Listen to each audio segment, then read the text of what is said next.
Ok, entonces voy a hablar de varias cosas. Si toman sus Biblias, ahora sí ya podemos apagar esto. Muchas gracias. Los hice sudar, pero salió bien. ¿Ya tienen sus Biblias? ¿Sus electrobiblias? Vamos a Marcos 16:15.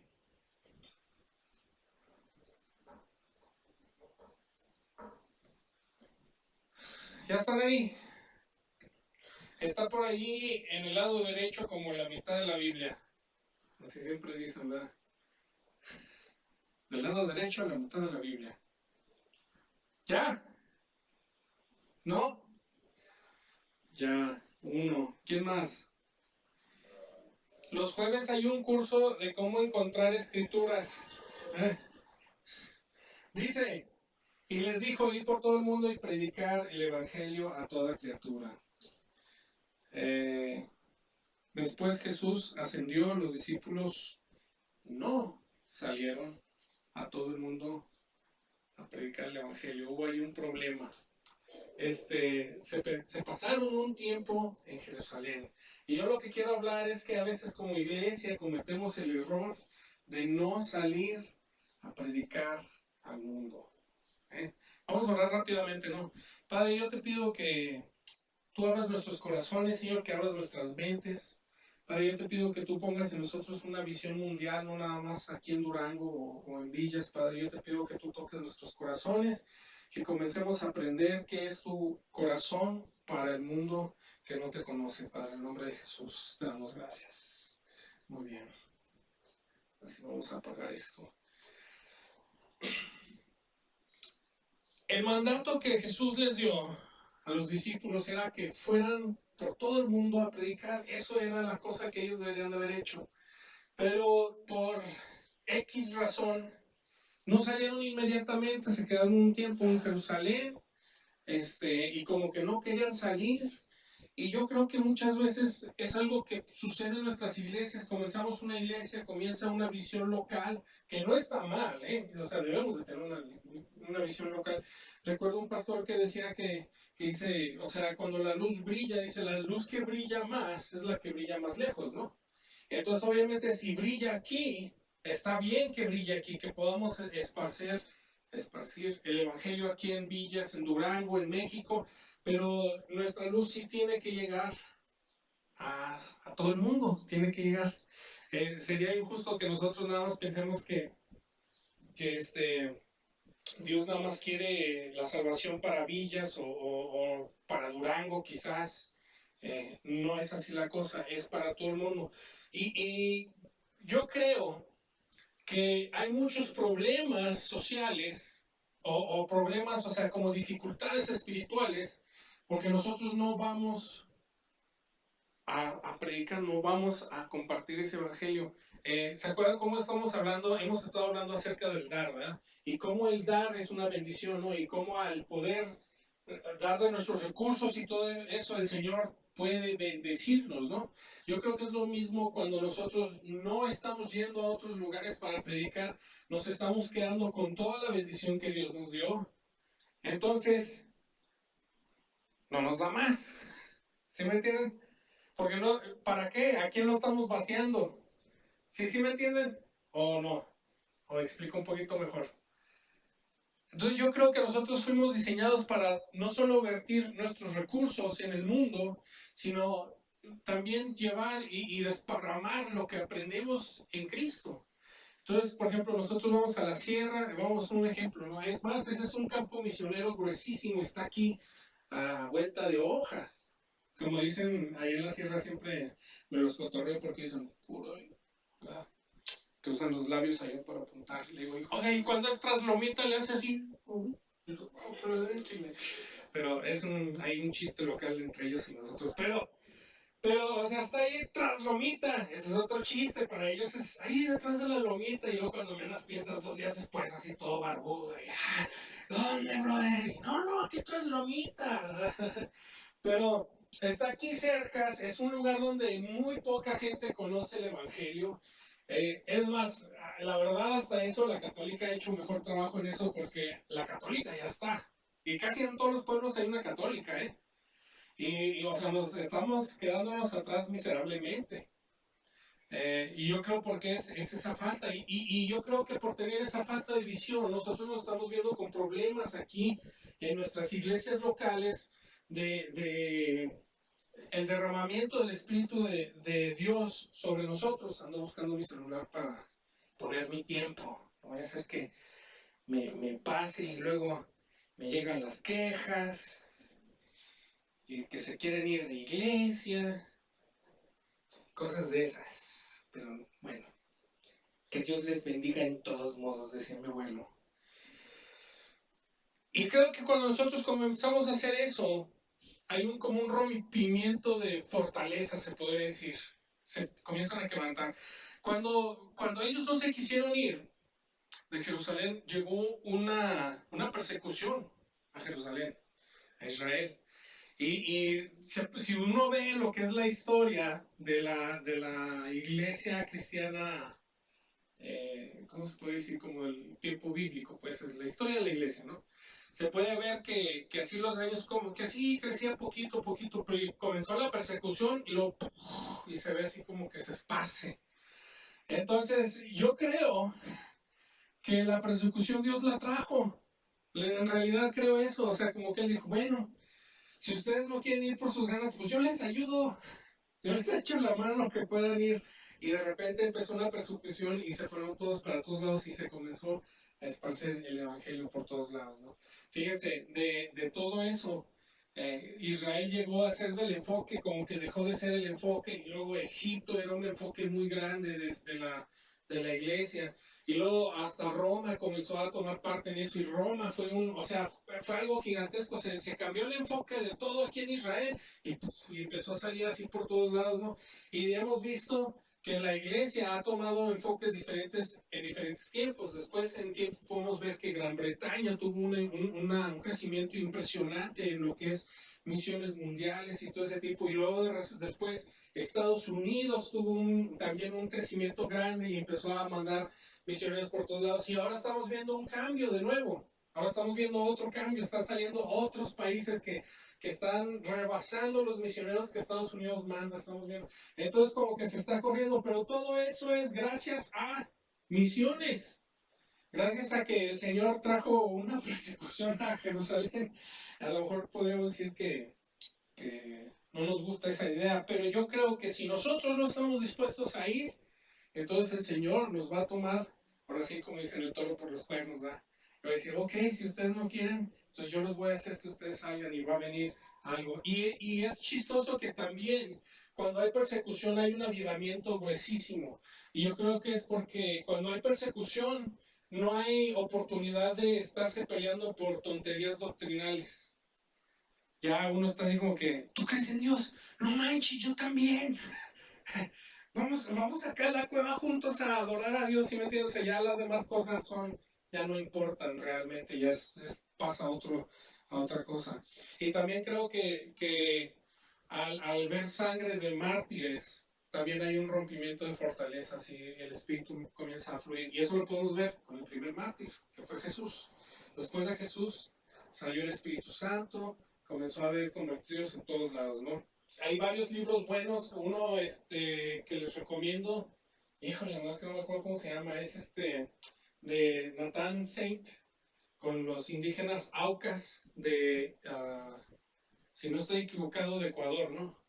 Y es un piloto que ya comenzó una obra, estoy tratando de pensar el título, pero se me va. Raquel, ¿puedes buscar ese libro en español? El de Nate Saint, sí. Y se los recomiendo mucho, también tiene una película esa, a ver si lo podemos ahorita encontrar. Es un brother que fue para allá y él y otros 4 jóvenes salieron así a buscar indígenas y se toparon con una tribu que eran los Aucas y a los 5 los mataron. Y pensaría uno así como que, ¿qué onda? Si no ya queda y nada, y el niño está chiquito y tenía como 6 años creo, el niño. Pero a base de eso comenzó un crecimiento espiritual en esos Aucas. Regresó, la tía de él regresó para enseñarnos y el hijo que había sobrevivido y la esposa fueron y sirvieron a esa tribu y ahora hay un montón de gente cristiana y ahora esa tribu está alcanzando a tribus vecinas. Ellos están, a ellos los enseñaron cómo manejar como paracaídas motorizados. Y ellos los agarran ahí de su jungla y se van a llevar, los entrenan para hacer servicio dental y todo eso, y ellos se van a otros pueblos a rendirle ayuda y traer el evangelio a otras tribus vecinas. Fíjense. Pero todo a base de que 5 hombres dieron su vida. Entonces también sucede eso. Yo sé que no les gusta hablar de esas cosas, da miedo. Pero, bueno, vamos a 2 Corintios 11, 26. Ya los asusté.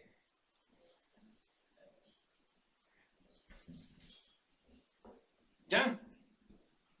Ok, este es Pablo hablando y dice: en caminos muchas veces, en peligros de ríos, peligros de ladrones, peligros de los de mi nación, peligros de los gentiles, peligros en la ciudad, peligros en el desierto, peligros en el mar, peligros entre falsos hermanos, en trabajo y fatiga, en muchos desvelos, en hambre y sed, en muchos ayunos, en frío y en desnudez.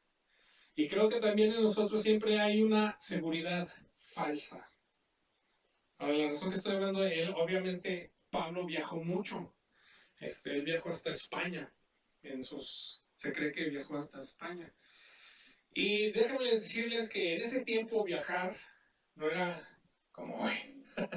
Pero nosotros también, como que, o sea, oímos estas historias, por ejemplo, de estos mártires. Decimos, ay, no, yo quiero estar a salvo. Digo, ¿por qué voy a ir allá, que me maten y que nació? No, se nos viene a la mente, o sea, y la verdad, o sea, yo conozco, es más, no conozco a nadie que tenga una idea así romántica de ir a morirse quién sabe dónde. Es que yo no. Señor, si me lo permites, déjame llegar a viejito, ¿verdad?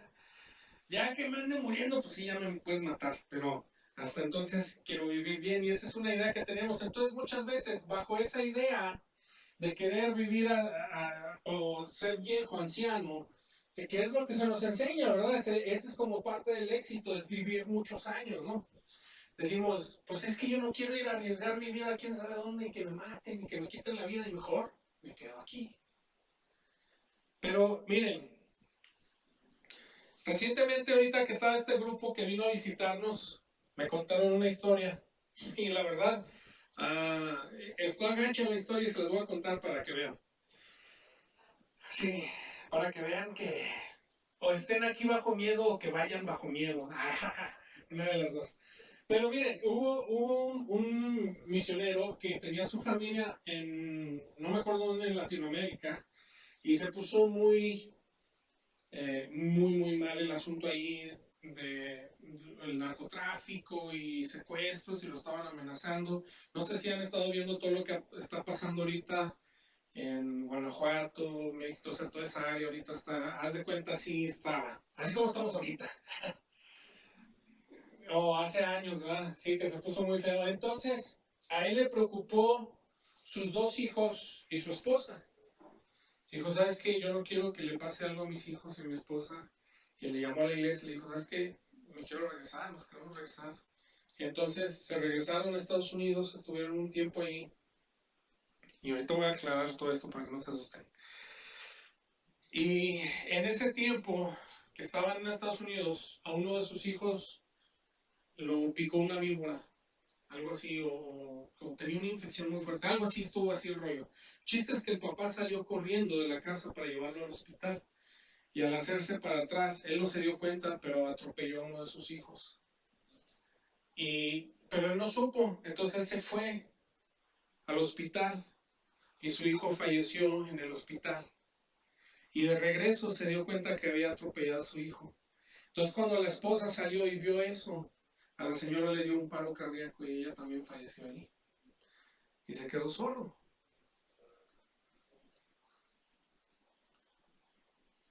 Y ese era el temor que él tenía. ¿Qué era su temor? Perder a su familia. Ahora, esta es la cosa. Ya se pusieron todos bien tristes. Esta es la cosa. Dios quizás no le estaba pidiendo a su familia. Quizás él no quería llevarse a sus hijos y no quería llevarse a su esposa. Pero cuando uno se sale de la voluntad de Dios, en realidad no hay protección. ¿Sí me entienden? Quizás él pudiera haber estado entre todos esos narcos y todos los asaltos y todo lo que estaba bien, y la mano de Dios se hubiera visto poderosa en su vida y hubieran salido de todo eso sin ni un rasguño. Pero su temor dictó qué es lo que debería hacer en vez de saber que era la voluntad de Dios. Ah, entonces, nosotros tenemos un temor falso a veces. Decimos, es que yo allá no puedo controlar las cosas. ¿Sabes qué? Está mejor si hay lugares donde no puedes controlar, porque sabes que toda la gloria se la puedes dar a Dios. Si no te mataron, si no te robaron, no te asaltaron, no te hicieron esto, aquello, la gloria se la puedes dar a Dios. Y si Dios en toda su voluntad decide que hasta allí llegaste, va a ser para gloria de Él también. ¿De qué sirvió? O sea, se oye gacho, pero ¿de qué sirvió la muerte de sus hijos y su esposa, de este señor? De nada. Fue dolor nada más. Pero yo sé que si sus hijos y su esposa hubieran fallecido en el campo misionero, llevando la palabra, hubiera sido de impacto a esa nación. Porque eso es lo que sucede con mártires. Se puede ver en historia vez tras vez, tras vez, tras vez. Cada que matan a un mártir, salen otros 500 o más. Qué serios.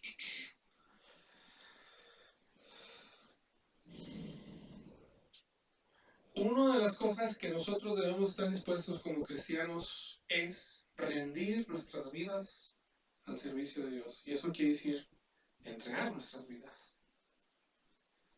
Y a veces no pensamos en eso, pensamos y está bien, que el Señor quiere prosperar, que está bien. Pero cuando tú llegas al servicio de Dios, al discipulado, una de las cosas que te debe entrar en la mente es, si Dios me pide la vida, tengo que estar dispuesto a dársela. Eso es uno de los requisitos. Miren, ¿no me creen? Juan 12:25. El que ama su vida, la perderá. Y el que aborrece su vida en este mundo, para vida eterna la guardará. Así dice. Ay, nanita. ¿Mande? No es Halloween, ¿verdad? Todos asustados.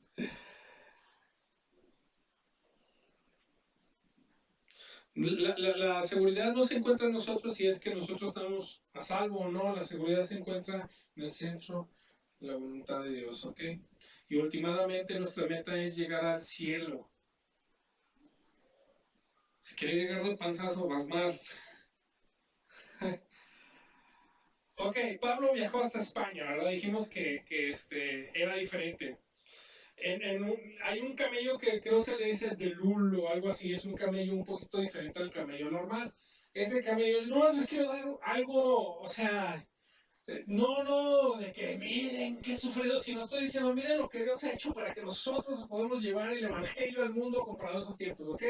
Este era uno de los camellos más rápidos, de hecho se decía que este camello podía ganarle a un caballo puro de carreras, ¿sí? Y este camello viajaba a 16 kilómetros por hora. Ese era el viaje, y luego uno así. Dice que según tenían así como un rollo, como un cinto donde se amarraban los que viajaban. Iban esos envolvoteados acá. No usaban quiroprácticos en ese tiempo. Nomás te subías a uno de esos camellos. Si querías ir en camello normal, 4.8 kilómetros por hora, más o menos.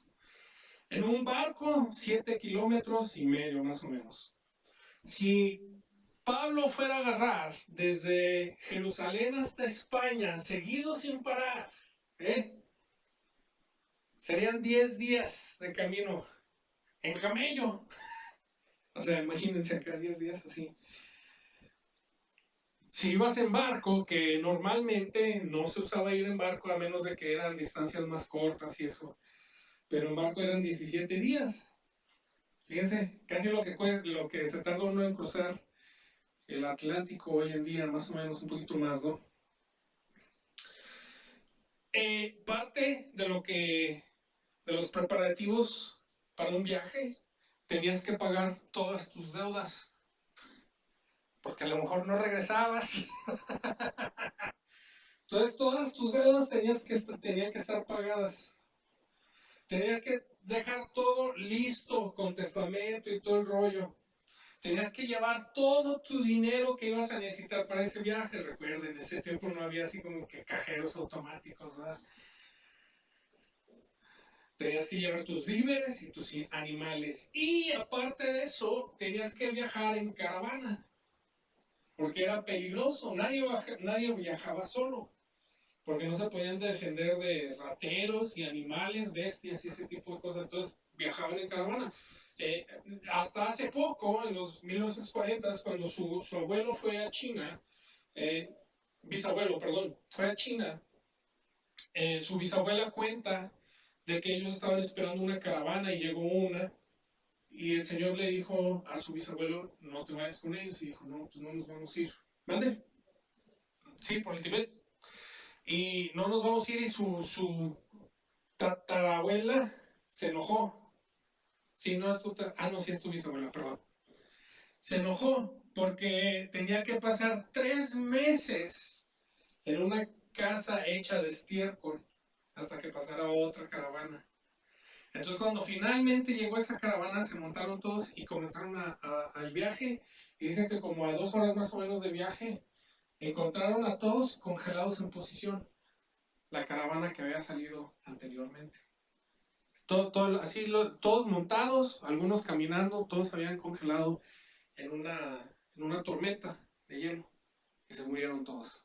Entonces hasta hace poco todavía de todos modos hacían eso. No se preocupen, ya, yo voy a acabar.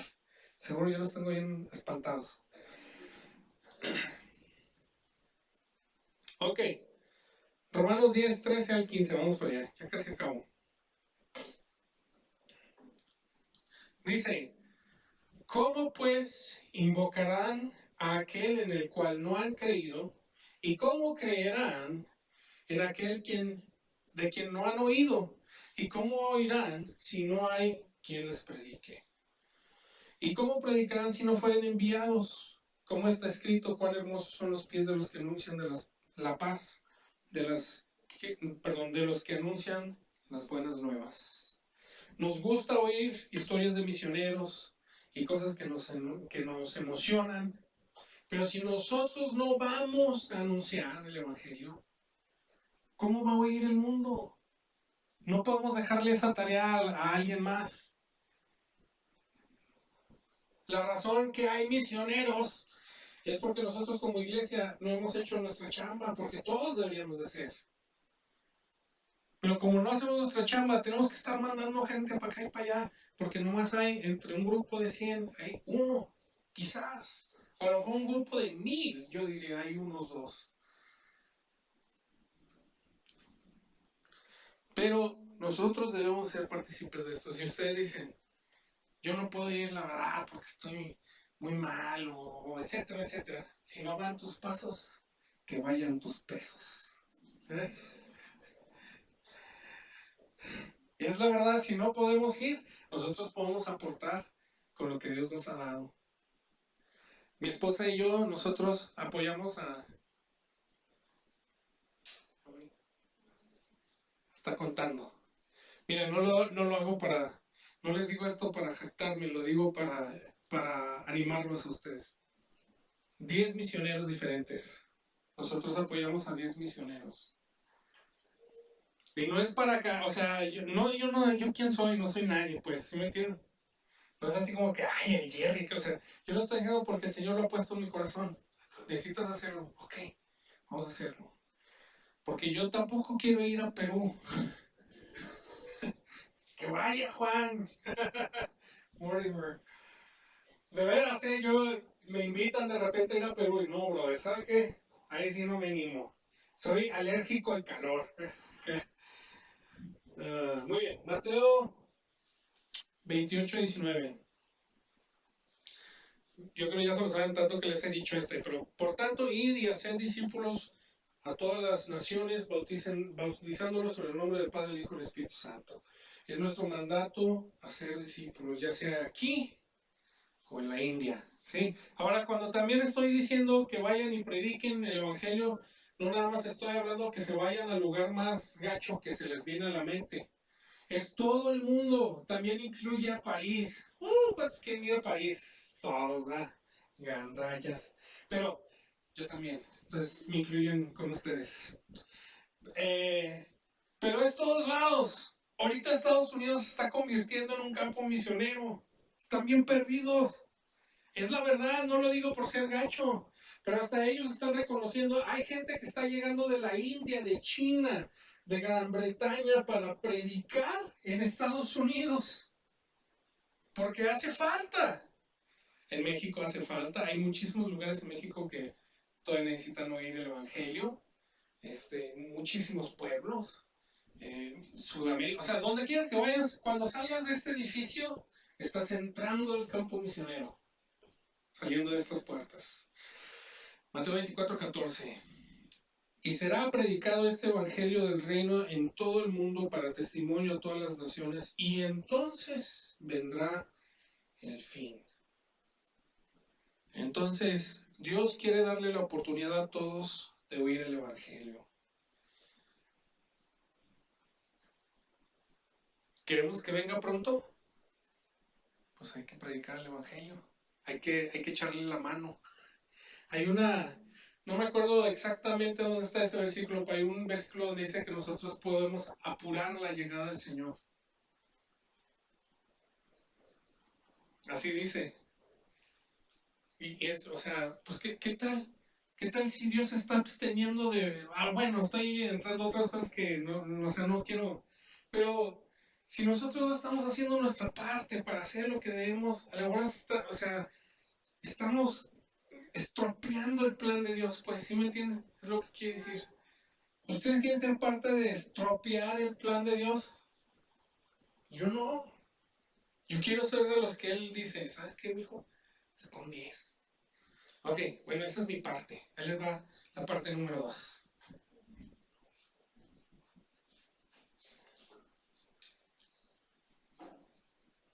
Buenos días. Pues como ustedes saben, yo soy una misionera. Pues yo vivo, ¿qué es una? Pues cuando decimos misionera, ¿de qué estamos refiriendo? Es alguien que vive en otro país, no es de otra cultura, otro idioma, y pues salen de su país, salen de estar con su familia y vivir con otra gente. Pero yo creo que a veces, pues como que ahorita estamos leyendo este versículo que dice aquí, ¿dónde es? Dice, por tanto, id y haced discípulos. Pues este versículo dice, los que viven en los Estados Unidos necesitan ir y hacer discípulos en otros países. ¿Es lo que dice ahí? No. ¿De quién está hablando Jesús? ¿Ellos eran de los Estados Unidos? No. Yo creo que a veces tenemos esta mentalidad que, pues los misioneros son de los Estados Unidos y luego vayan a otros países. Entonces yo creo que a veces en nuestra mente decimos, no, pues entonces ellos necesitan venir por acá, porque nosotros necesitamos misioneras. Pero Dios está diciendo a todos ir y hacer discípulos. Para algunos, el campo misionero va a estar aquí enfrente de su casa, ¿sí? Para otros es ir a otro estado o ir a la sierra. Pues es el mismo país, pero ellos hablan diferente, ellos tienen su diferente cultura, ¿sí?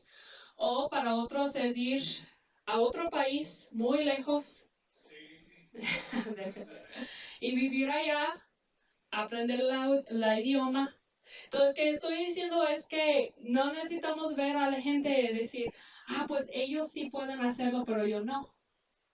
A veces tenemos en nuestra mente, pues yo soy la víctima. Yo tengo todo en mi vida que está mal, pero necesitamos cambiar esa mentalidad y decir, ¿qué es lo que yo puedo hacer para alguien? Yo estaba pensando en eso hoy, y yo pensé en la historia en la Biblia cuando, ¿quién era? Pedro y Juan, sí. Sí, Pedro y Juan se fueron a orar y en su camino encontraron un hombre que no podía caminar, este hombre. Y el hombre estaba pidiendo dinero. ¿Y qué hicieron Juan y Pedro? Hicieron, no tenemos dinero, pero lo que tenemos vamos a dar a usted. Y él pues levantó y estaba sanado.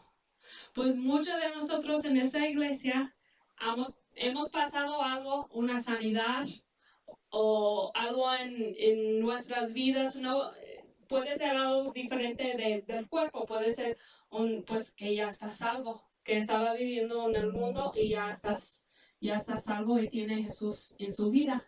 Entonces lo que necesitamos hacer es en vez de decir, no, pero mira, es que todavía tengo este problema con mi cuerpo y Dios no me está sanando. ¿Qué voy a hacer? En vez de eso necesitamos decir, ¿qué es lo que Dios ha hecho por mí? Y de ahí yo puedo sacar algo y dar esa palabra a alguien más.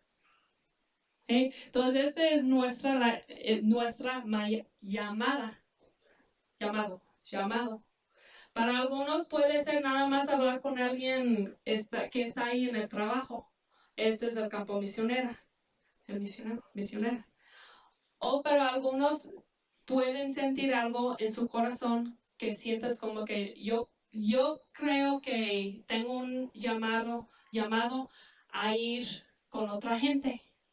Cuando yo estaba en la prepa, pues ustedes saben que mi familia eran pues misioneras y todo eso. Pero no solamente que su familia está haciendo algo, es decir, que tú vas a hacer lo mismo. Pues, por ejemplo, mi hermano, él no tiene este llamado. Pues él está en la iglesia trabajando, pero él no tiene el llamado ir a otro país. Pero cuando yo estaba en la prepa, yo sentí algo que Dios me estaba llamando a ir a otro país. Pero yo no sabía dónde, yo no sabía qué iba a pasar. Pero lo que yo empecé a hacer, yo empecé a dar $5 cada mes a un misionero. $5. Y puede decir, pues en realidad no es mucho, pero yo estaba dando una semilla para mi futuro. Yo decía, no, yo sé que yo tengo este llamado y yo voy a dar lo que yo tengo para alguien más. Y luego después yo gradué de la prepa y me fui a un universidad, un instituto bíblico por tres años. Todo ese tiempo yo nunca fui a otro país. Yo nunca he salido de los Estados Unidos. Pero poco a poco yo empecé a dar poquito más dinero a diferentes misioneras. Y luego, después de graduar del Instituto Bíblico, por fin llegó un momento en que yo podía salir e ir a otro país. Y este fue a México, pero en la frontera, ahí en Reynosa. Este fue mi primer viaje misionero, puedo decir. Entonces me fui ahí. Y luego, después de eso, otros lugares aquí en México. Pero yo sentí que Dios me estaba llamando, pero Yo no sabía dónde, cómo, cuándo. Yo siempre quería ir a África porque mi papá vivió ahí por unos años cuando él era niño. Entonces yo sentí, pues a lo mejor es África. Pero antes de eso, yo tenía la oportunidad, yo tenía 20 años cuando me fui a China, yo sola. Y pues fue una experiencia difícil para mí. Yo lloré pues, casi cada día. Y yo estaba ahí un mes y medio.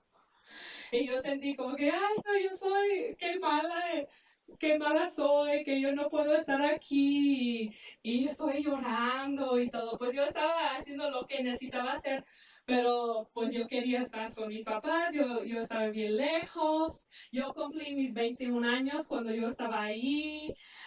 Estaba perdiendo mucho de peso en este tiempo, pero yo creo que Dios pues tenía su plan y yo necesitaba pasar por ese tiempo.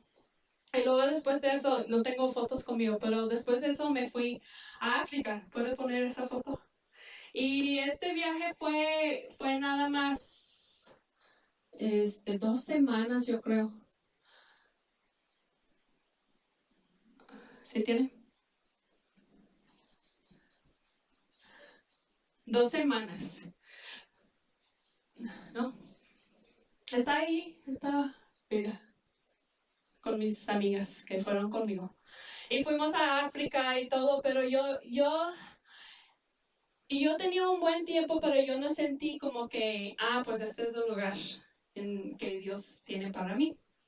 Y luego después de eso, pues aquí en Durango, para ayudar a la hermana Nola. Puedo poner la otra foto, la segunda, está aquí en las ventanas. Y cuando yo estaba aquí, pues fuimos nosotros a la sierra. Y llegando a la sierra, yo le dije, no, este es el lugar y este es el hombre.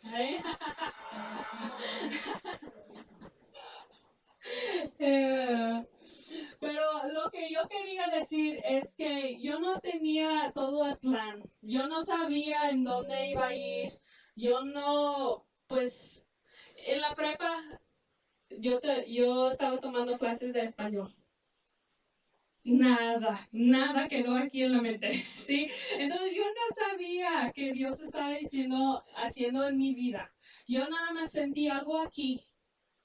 O a lo mejor para algunos es nada más yo quiero ayudar a alguien que está en otro país. O a lo mejor yo quiero ser un testimonio en mi trabajo. Pero cualquier cosa que tienes ahí es el Espíritu Santo diciendo que yo tengo esta vida, este es el plan que yo tengo para tu vida. Entonces, la única cosa que puedes hacer es tomar unos pasos.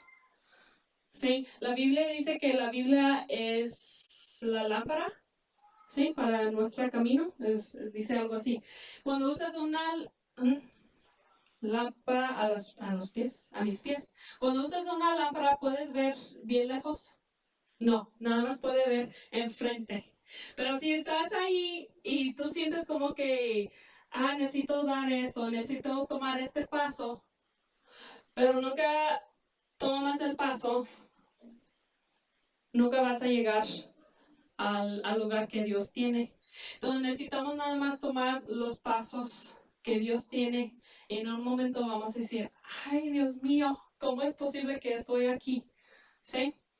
Entonces necesitamos dejar de pensar que nosotros necesitamos todo. Pues sí necesitamos cosas, pero en vez de pensar en nosotros mismos, necesitamos pensar en las otras personas, sí, en la gente. Y cuando estamos pensando en la gente, muchas veces Dios hace en nuestras vidas que nosotros necesitamos, porque nuestro enfoque está en lo que Dios quiere y en lo que Dios tiene en vez de nosotros mismos. Sí, de repente se pone, ay Dios mío, ¿cómo llegué a estar con este aquí? No, sí me quiere.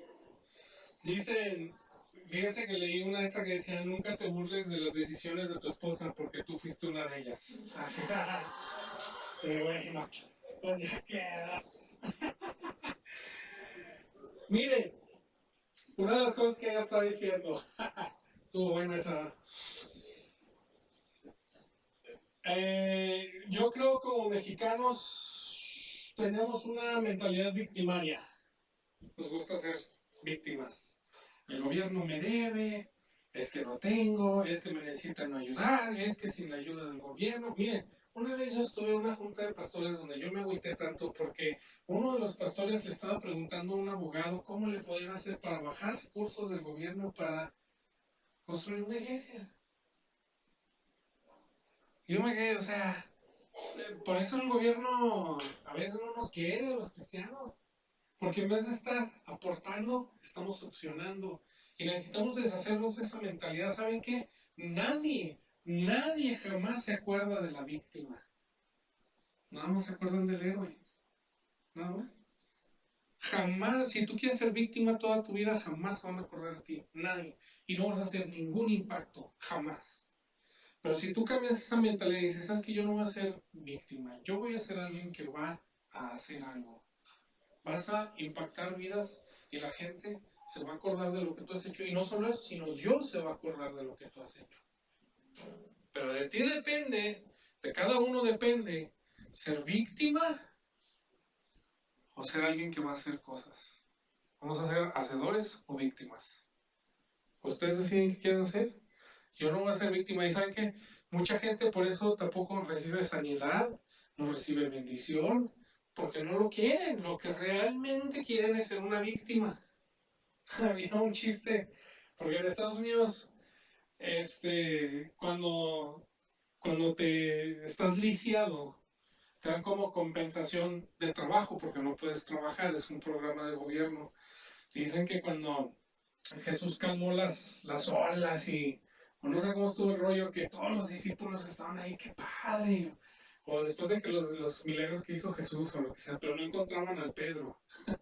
Hasta que encontraron al Pedro allá escondido y dice, oye, sal, Jesús está sanando gente. Y dice, no, porque si me sana ya me quitan mi cheque de lisiado. Pero a veces, o sea, da risa, pero a veces así somos. No, porque es que si luego, ¿qué óboles?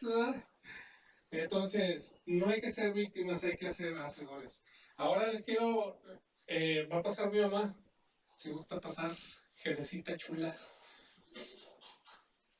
Y yo quiero, porque a veces pensamos, o sea, vale la pena todo esto, vale, o sea, ¿qué es el impacto que estamos dejando, no? Y yo quiero que ustedes vean lo que hace la vida de un misionero en alguien, en un rancho en México, vamos a decir. Y yo quería que mi mamá les hablara de eso. Yo no quería que dijera que era de rancho. Ya, dijiste. No, rápido, un poquito acerca de mi testimonio.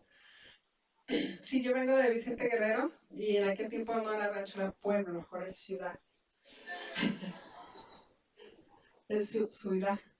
Y pues, mis papás, mi mamá no creía en nada porque mi abuelo era como ateo, entonces mi mamá nunca nos llevó, no sabía yo nada de Dios, porque mi papá pues era también, se me va lo que, pero iba con los que, no, mi papá, mis masones. Entonces ellos odian la religión y no sé, pero el caso es de que yo crecí. Yo tenía como unos 8 o 9 años cuando yo hacía llorar a mis compañeras porque les decía que no había Dios. Yo decía, es que no hay Dios. Y ellas lloraban porque pensaban que se iban a condenar oyendo esas cosas, ¿no? Y yo les decía, no hay Dios, no hay Dios. Entonces, así era mi abuelita, así era católica, pero ella pues no tenía mucha influencia pues con nosotros. O sea, ella no exigía, pero al fin dijo mi papá, pues mira, mi suegra está un poco molesta porque no nos hemos bautizado y nos llevaron a todo el montón a bautizar. Y ahí vamos, éramos 5 que nos llevaban a bautizar. y el sacerdote dijo que no, que se llevara a su animalero porque ellos nos deberían haber bautizado pequeños, ¿verdad? Pues mi papá salió allí y ya fueron acá a nombre de Dios y allí nos bautizaron a todo el montón. Pero así era, o sea, nosotros no sabíamos nada de nada. Mi papá tenían un cuadrito ahí en la pared de el Sagrado Corazón de Jesús porque querían tener amistad con alguien y fueron y llevaron ese cuadro que bendecir y ya se hicieron compadres y pues ellos querían el compadrazgo más que nada y ya, así eso era todo lo de nuestra vida en cuanto a Dios. Pero cuando tenía yo 12 años nos mudamos a una casa cerca de unos misioneros que venían de Florida y que trabajaban con los indígenas. Entonces, y nosotros les decíamos poblanos a los indígenas, a los tepehuanos.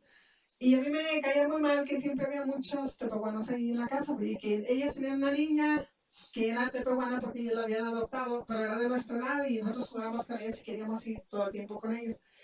Y yo lo único que quiero decir es que la influencia que tuvieron ellos vinieron a trabajar con los tepehuanos vivieron muchos años entre ellos, al fin ellos los corrieron, ellos salieron y el lugar más cercano para ir a la sierra era Vicente Guerrero y ahí se quedaron a vivir. Entonces, pero ellos, su casa era como un mesón, ahí llegaban los indígenas, dejaban sus cosas, como un hotel, pues así, ellos llegaban ahí y todo porque los conocían y a mí se me hacía tan rara esa familia, pero a la vez ellos aceptaban que nosotros fuéramos ahí, éramos como 16 chiquillos ahí que andábamos ahí y permitían que llegáramos a la casa a jugar con su hija. Y de pronto el viernes alguien dijo, pues no, quédense porque nos van a dar galletas. Y yo dije, pues ¿cómo que nos van a dar galletas? Sí, el viernes, todos los viernes nos tenía una lección que nos daba y nos daba culé, porque en aquel tiempo no existía el culé en México, y nos daban galletas. No, nosotros ahí queríamos estar. Los viernes, ¿verdad? Pero nos daban, yo no me acuerdo de las lecciones, yo no me acuerdo de nada de eso, pero de lo que me acuerdo es de que como que nos recibían con cariño, o sea, nos aceptaban. Y poco a poco nosotros, ¿a dónde van los domingos? Que nos daba coraje porque los domingos no había nadie en la casa y no podíamos jugar y ni destrozar y seguir destrozando su casa ni nada. Y es que nosotros vamos con don Felipe, así le decían al pastor. Pues es que nosotros también queremos ir con don Felipe. Y pues pregúntenle a los papás si pueden ir con don Felipe. Y fuimos y era con don Felipe, era el pastor. Entonces ahí comenzamos nosotros a ir a la iglesia y ya para no hacerlo largo, mis 6 hermanos se convirtieron. Y mis papás todos así como que, pues, ¿qué? ¿A dónde van estos? Y todo eso, pero nosotros ahí nos convertimos. Y ya después lo que era ir por las galletas, después íbamos oiga, doña Licha, pero es que yo no le entiendo a esto. Entonces ellos hicieron una influencia impresionante en nuestras vidas y ellos eran misioneros. Entonces yo me quedo pensando, ¿vale la pena ir a algún lugar? Ellos, yo creo que no podían contar ni con su mano los convertidos, ellos trabajaron como 30 años, 35 años en la sierra y no podían contar a los convertidos porque eran muy poquitos. ¿Se me entienden? El hermano se enfermó como al año 1986, tenía un tumor en la cabeza y tuvieron que sacarlo a Houston inmediatamente y 3 meses después, algo así, falleció el hermano Hart. La hermana se quedó igual, hacía lo mismo que hago yo, recibía jovencitas y las mandaba a la escuela. Yo no me acordaba de eso, pero ella era todo lo que ella podía hacer. Después por su salud tuvo que salir y se fueron. Y podían haber dicho, y cuando se fueron, a la señora la dejaron de apoyar, pero esta jovencita, esta niña que ella había adoptado, ella fue la que la mantuvo todos esos años y, o sea, le dio una buena vida y todo hasta que ella falleció. Pero, pues podría decirse, pues esta historia se desapareció por ahí nada y valió la pena que ellos vinieran tantos años o sea, ellos invirtieron toda su juventud, toda su madurez y ya que estuvieron grandes aquí en un pueblo donde todos se reían de ellos, donde eran criticados, pero sin embargo, yo creo que ahorita si contamos, yo creo que fuimos unos 20 que nos convertimos Y yo digo, qué increíble que ellos pudieron hacer eso para que nosotros, personas que ni siquiera éramos de su familia, no éramos nada de ellos, ¿verdad? Sin embargo, ellos vinieron, predicaron, nosotros nos convertimos, mi hermano es pastor, yo, yo continué por muchos años junto con mi esposo haciendo la obra que ellos estaban haciendo. Yo nunca me imaginé que yo iba a ir a la hacienda a trabajar, a hacer lo que ella hizo por tantos años. Y yo puedo pensar, vale la pena, ¿por qué vale la pena? Porque yo soy salva. Valió la pena de que ella viniera a hablar del Evangelio porque yo me convertí. Entonces estoy hablando yo personalmente. Vale la pena de que una persona se vaya a otro lugar y que sacrifique para ir a llevarle a una persona que no conoce, que no entiende de las cosas de Dios. Pues sí, para mí vale la pena. Porque yo encontré la vida eterna, no nada más una vida mejor, pero la vida eterna.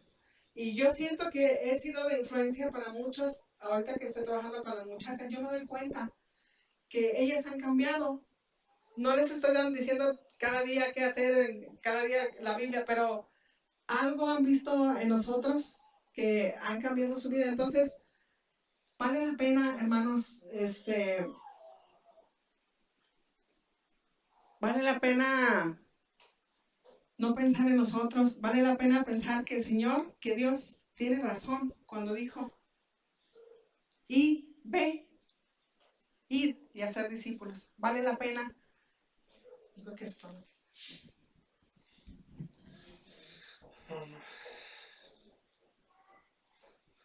Entonces la cosa es, o sea, va a haber gente que va a llegar con Raúl Hart, gente que él jamás conoció, que va a decir, no manches, Raúl, si no hubiera sido por ti, no estaría aquí en el cielo. ¿Sí me entienden? Ahora, a eso es lo que me estoy refiriendo, de que nosotros podemos llegar a ser ese tipo de gente, o nos podemos podrir aquí. ¿Qué quieren hacer?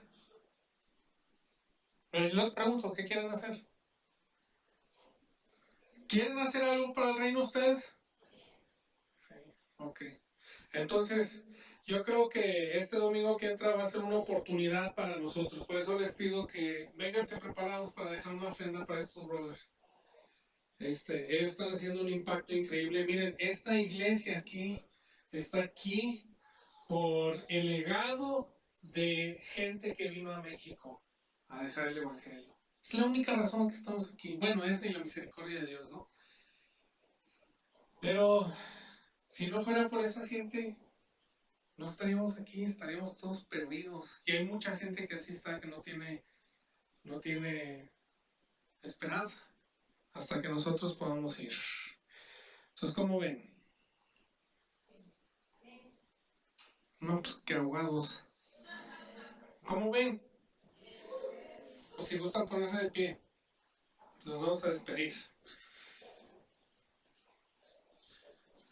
Yo quería que mi mamá platicara porque ella, más que nadie, podemos ver, o sea, el resultado de sembrar en la vida de otros. ¿Sí? Yo podría decirle al hermano Raúl Hart que yo le debo mi vida. Porque si no fuera que a lo mejor mi mamá no hubiera, si ellos no hubieran estado, mi mamá no hubiera conocido, no se hubiera casado con mi papá y a lo mejor yo ni nazco, ¿verdad? Puede ser. Pero gracias a él, no nada más nací yo, sino aquí estoy sirviendo en el mismo reino que él sembró. Estamos hablando ya 2 generaciones después. Y 3 generaciones después mis hijos están creciendo en el mismo reino que él sembró. ¿Sí me entienden? O sea, es algo que sigue y sigue y sigue y sigue. Entonces, nosotros no hemos sido diseñados para sentarnos aquí cada domingo sin hacer nada. Ese no es nuestro diseño. Nuestro diseño es vertirnos a todo el mundo. Ese es nuestro diseño, ¿sí? Entonces, si ustedes han pensado que hasta ahorita, y nos hemos esperado con todo este tema de misiones, porque hemos esperado que la iglesia, no que crezca, sino que maduremos un poco juntos, ¿sí me entienden? Y no hemos hablado de esto, pero yo creo que ya es tiempo de que nosotros comencemos a sembrar en estas áreas. Si tú hasta ahorita has pensado, no, pues yo nomás mi rollo es la iglesia, o ir e irme, hay que comenzar a pensar diferente. Porque si nada más venimos aquí a la iglesia a oír y nos vamos, ahí es donde estamos pudriéndonos. Si no estamos aportando, si no estamos yendo, estamos desperdiciando nuestras vidas. Y no la podemos desperdiciar. Dios no nos diseñó para desperdicio. Nos diseñó para bendición. ¿Sí? Ese es el diseño que tienes. Entonces, si tú dices, pues es que no sé ni cómo, ni qué, ¿sabes qué? Pregúntale al que te diseñó. Dios, tú me diseñaste para hacer impacto. ¿Cómo lo hago? Y yo te aseguro que Él te va a hablar, ¿eh? Vamos a orar y después vamos despedidos.